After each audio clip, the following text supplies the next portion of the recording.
जिंदगी में रास्ते बनाए नहीं मिलते, उन्हें स्वयं बनाना पड़ता है। जिंदगी में रास्ते बनाए नहीं मिलते, उन्हें स्वयं बनाना पड़ता है। मंजिलें यूं ही नहीं मिलती यारो, उन्हें मेहनत से हासिल करना पड़ता है।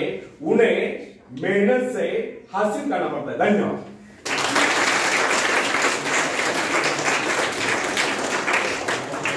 तो फ्रेंड्स, जब सागर शांत हो तो जहाज के चालक को अधिक होशियारी से जहाज चलाने की आवश्यकता नहीं पड़ती।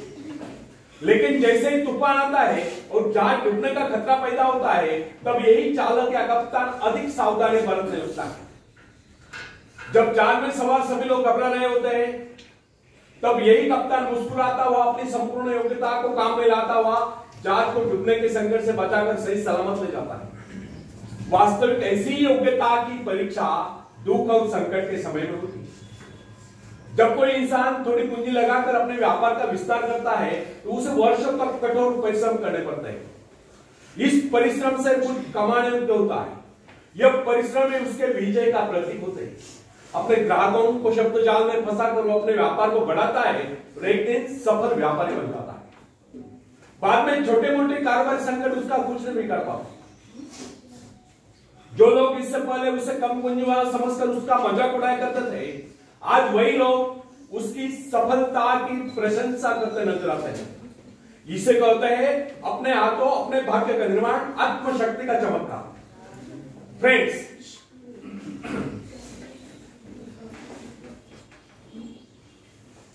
जिसके पास धन की शक्ति हो, उसे शिक्षा प्राप्त करके या विद्या प्राप्त करके आत्मविकास करने का अवसर कहां है? वह तो धन की शक्ति पर निर्भर कर नहीं सोचता तो मैं चाहूं तो विद्वानों को खरीद सकता हूं। लेकिन फ्रेंड्स, जो विद्या प्राप्त करना सबसे जरूरी समझता है, वह रात भर अध्ययन करता रहता है, क्योंकि उसे पता है कि उसका कोई सहारा नहीं। सहारा बनेगा तो वह उसका अपना स्वयं का ज्ञान। जिस आदमी को पता हो जाता है कि उसे बाहरी सहायता मिलना बंद हो गया, वो या तो अपने पांव पर खड़ा हो जाएगा, गिर जाएगा। वास्तविक उस समय उसे बहुत ही कठोर परिश्रम की आवश्यकता महसूस होती है। असफलता के कलंक से बचने के लिए उसे अपने व्यक्तित्व की रक्षा करनी चाहिए। ऐसे लोग अपने आत्मविश्वास में शक्ति के बल पर दिन रात कड़ी मेहनत करते हैं और सफल हो जाते हैं।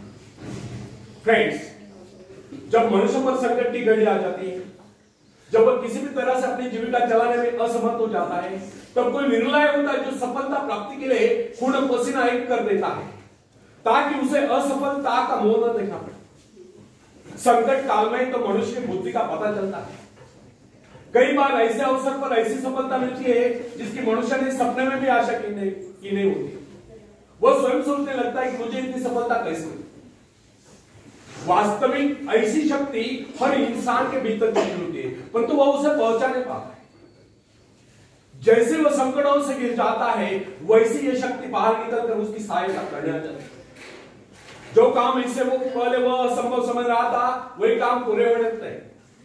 इसका कारण यह है, जब मनुष्य का जीवन चारों खतरों से गिर जाता है, तब उसे बाहर निकलने के लिए वह हाथ पैर मारना शुरू कर देता है, और इस संघर्ष से ही उसकी बुद्धि तेज हो जाती है। उसमें एक प्राकृतिक नैसर्गिक शक्ति आ जाती है। फ्रेंड्स, अपने जरूरतों की पूर्ति के लिए संघर्ष करना हम सभी का कर्तव्य है। संघर्ष से ही तो हमें सफलता मिलती है। जिनमें संघर्ष करने की इच्छा न हो, वो तो असभ्य और जंगली कहलाए। आवश्यकता तथा आवश्यक पदार्थों की दुर्लभता ही सदा से मानव जाति के विकास का कारण रही। हर सभ्यता और संस्कृति का आधार श्रम और संघर्ष ही रहा। जो अपने लक्ष्य पाने में चूका है, वही कुछ नहीं सका। कई वैज्ञानिक अपनी साधना में लीन होकर अपने लक्ष्य को पाने के संघर्ष में जूझते रहे। उनके परिवार जन अभावग्रस्त होकर भूखे मरते रहे, परंतु उन्होंने अपने उद्देश्य को प्राप्त करके चैन की सांस ली। जब उन्हें सफलताएं प्राप्त हुई, तो लोगों को उनके आविष्कार यानी कि शोध बहुत बड़े आश्चर्य से प्रकट हुई। फ्रेंड्स, आवश्यकता ही आविष्कार की जर्नी, शोध की जर्नी। यह जरूरत का ही कमाल है जिसने मानवीय सभ्यता को कहां से कहां पहुंचा दिया। अश्मयुग से संगणक युग तक जरूरत ही लक्ष्य का निर्धारण करती है। इसे पाने के लिए वैज्ञानिक तथा शोधकर्ता जी जान से जुट जाते हैं। मनुष्य की गुप्त शक्ति का पता उस समय चलता है जब कोई जरूरत आकर उसके सामने खड़ी होती है, उसकी पूर्ति के लिए वो संघर्ष करता है। मनुष्य की गुप्त शक्ति आपातकाल में प्रकट होती है। इसका सीधा अर्थ यह हुआ, यदि मनुष्य को किसी वस्तु की आवश्यकता न हो तो उसके आंतरिक शक्ति का अंत हो जाएगा। बाहरी सहायता लेने से भी इस आंतरिक शक्ति को बाहर निकलने का अवसर नहीं मिलता। जो काम इस शक्ति द्वारा लिया जाने वाला था, वही काम हम दूसरों की सहायता लेकर झटपट कर डालते हैं और पंगु तथा शक्तिहीन बने रहते हैं। इसलिए फ्रेंड्स, हमें एक बात कदापि नहीं भूलनी चाहिए, अपने मित्रों की सहायता लेने के बजाय या दूसरों की सहायता लेने के बजाय अपने आंतरिक शक्तियों की सहायता लेना हमारे लिए अधिक उचित होगा। क्योंकि आत्मनिर्भरता एक ऐसी शक्ति है जो मित्रता यानी कि मित्रों से ली हुई सहायता, प्रभाव, दूसरों का प्रभाव, धन संपत्ति यानी कि काम करे काम, पैसे से लेवा काम, ऊंचा वंश यानी कि ऊंचे खानदान में जन्म पाई व्यक्ति का सहारा लेना या बाहरी किसी भी प्रकार की सहायता, इन सब की सामूहिक शक्ति से ही शक्तिशाली होती है। इन शॉर्ट, आत्मनिर्भरता एक ऐसी शक्ति है जो मित्रता, प्रभाव, धन संपत्ति, ऊंचा वंश या बाहरी किसी भी प्रकार की सहायता, इन सब की सामूहिक शक्ति से ही शक्तिशाली होती है। आत्मनिर्भरता की सहायता लेकर मनुष्य भीषण से भीषण बाधाओं को भी पार कर जाता है, भयंकर कठिनाइयों पर भी विजय प्राप्त करता है, बड़े से बड़े आविष्कार की शोध करने में भी सफल हो जाता है। इंसानी गुणों में सबसे अधिक शक्ति आत्मनिर्भरता की। जो इंसान अपने सहारे जीता है, जो अपने बल पर चलता है, जो अपने लक्ष्य पर चट्टान की भांति डटा हुआ है, जो बाधाओं को सामने देखकर जरा भी विचलित नहीं हुआ, जिसे अपनी कार्य कुशलता और कर्म शक्ति पर पूरा विश्वास है, वही सफल होता है। सबकी पवित्रता और सुंदरता पर प्यार करना मनुष्य का स्वभाव, जो एक मौलिक विचारों के बल पर जीता है, जिसके कुछ सिद्धांत जिन पर वो आरूढ़ रहता है, जो अपने वसूलों पर दृढ़ता से काम है, लोगों से आश्चर्य से देखते हैं, उसके अनुयायी बनने का प्रयत्न करते हैं, शिष्य बनने का प्रयत्न करते हैं, क्योंकि लोगों के दृष्टि में वो महान। फ्रेंड्स, यदि आप भी महान बनना चाहते हो तो अपनी शक्तियों को पहचानो। ईश्वर ने, अल्लाह ने जो शक्ति आपको प्रदान की है, वो आपके भीतर छुपी हुई है, उसे जगाकर बाहर लाओ।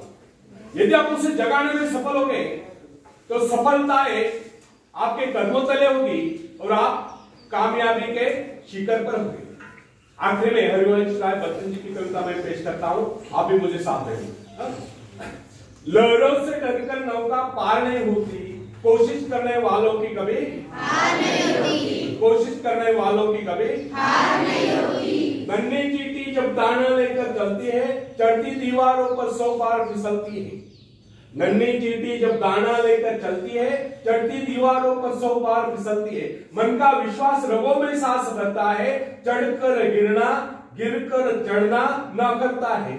आखिर उसकी मेहनत बेकार नहीं होती, कोशिश करने वालों की कभी हार नहीं होती। डुबकिया सिंधु में गोताखोर लगाता है, सिंधु में भी समुद्र में, डुबकिया सिंधु में गोताखोर लगाता है, जा जाकर खाली हाथ लौट कर आता है। मिलते नहीं सजी मोती गहरे पानी में, मिलते नहीं सजी मोती गहरे पानी में, मुट्ठी उसकी खाली हर बार नहीं होती, कोशिश करने वालों की कभी हार नहीं होती, कोशिश करने वालों की कभी हार नहीं होती। और आखिरी पद आप सबके लिए बहुत इंपॉर्टेंट है, आप सब अच्छे नंबर मिलाकर पास हो जाए, यही शुभकामना चाहता हूं। तो भी अगर कोई फेल भी हो जाता है एक आध दो, तो मायूस नहीं होने का, निराश नहीं होने का, डट कर स्टडी करने का, फिर पास हो जाने का। क्योंकि आजकल तो पोस्ट ग्रेजुएट लोग भी बेकार पड़े हैं, तो मायूस नहीं होने का, समझा? तो आप सबके लिए बहुत इंपॉर्टेंट है। असफलता एक चुनौती, इसे स्वीकार करो। असफलता एक चुनौती, इसे स्वीकार करो। क्या कमी रह गई देखो और सुधार करो। जब तक न सफल हो नींद चैन को जागो, तुम संघर्ष का मैदान छोड़कर मत भागो। कुछ के बगैर ही जय जयकार नहीं होती, कोशिश करने वालों की कभी हार नहीं होती, कोशिश करने वालों की कभी हार नहीं होती। धन्यवाद।